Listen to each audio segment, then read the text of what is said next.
So with installing the pelvic cushion on a pelvic drop, you've got your drop plate, your rubber bumpers, and your plastic guides. You want to make sure these aren't screwed down all the way because they still have to have some give for installation.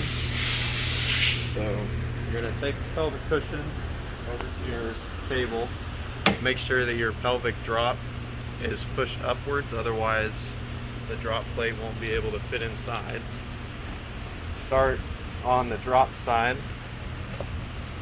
You want to get the hook on the plate completely underneath the rudder, and you may have to twist the cushion to the side to get it down. So you've got the hook to the drop plate completely underneath the rudders, both rungs. And then once you've got that in there, you have to make sure that these plastic guides are both on the outside like that. That one was inside, and the other side. So these are still loose, they're just both on the outside. So now you've got that down, you need to raise the cushion back up a little bit. Can you see these rollers here? These rollers are going to go underneath the blocks on that pelvic drop plate. So you're going to pop it back down and put those blocks on top of those rollers. And now you've got your hinges down here. There's 2 screw holes for them.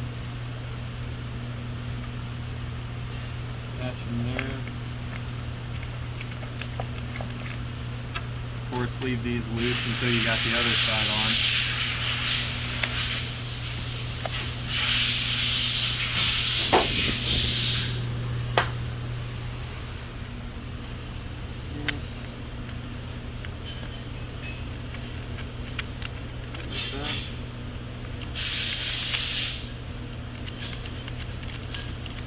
And just like that.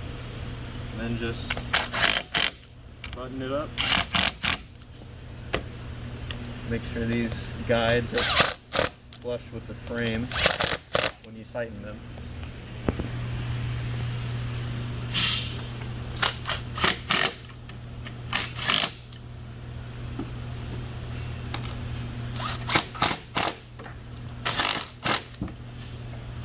And there you go.